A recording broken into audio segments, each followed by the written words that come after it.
Isa nga pala ang mulberry sa napakasarap gawing jam kaya naman sinubukan ko na rin. Pero bago yan, pinitas ko muna aring guyabano at malapit na nga huminog.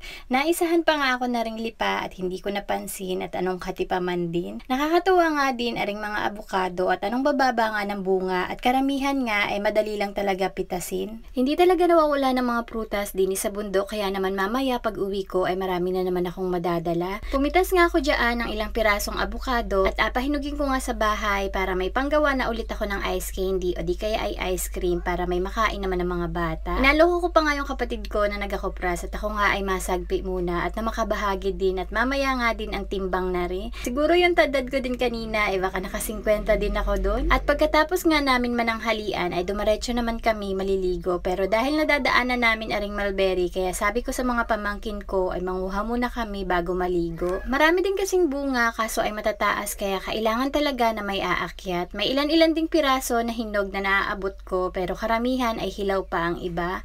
Kapag kasi hinog na ay kulay black o ubi ang kulay pero pag red pa ay nung tinikman ko nga ay napakaasim pa talaga nun.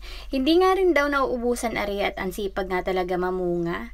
Umakyat na nga din ako kahit sa mababa lang kasi sayang din naman yung mga maaabot ko kahit pa isa-isa. Kapag hinog na nga din ang mulberry ay madali itong malaglag dahil nga napansin ko na ang onti pa rin talaga ng plastic na dala ng pamangking ko sa taas kaya sabi ko ay ugugin na lang niya.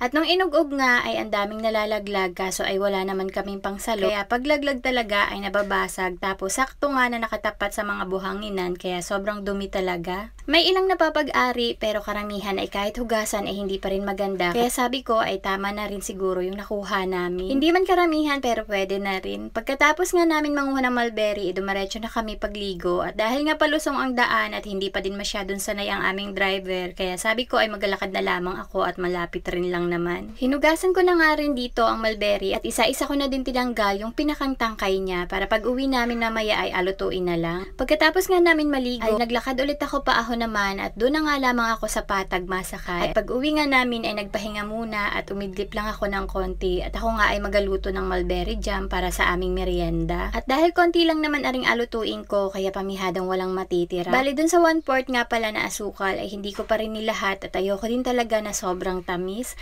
Kumuha na rin ako ng 2 buo na kalamansi at ihahalo din natin mamaya. Bali sa pagluluto ko nga na rin ay hinalo ko lang ng hinalo at para madurog ay gumamit ako nito.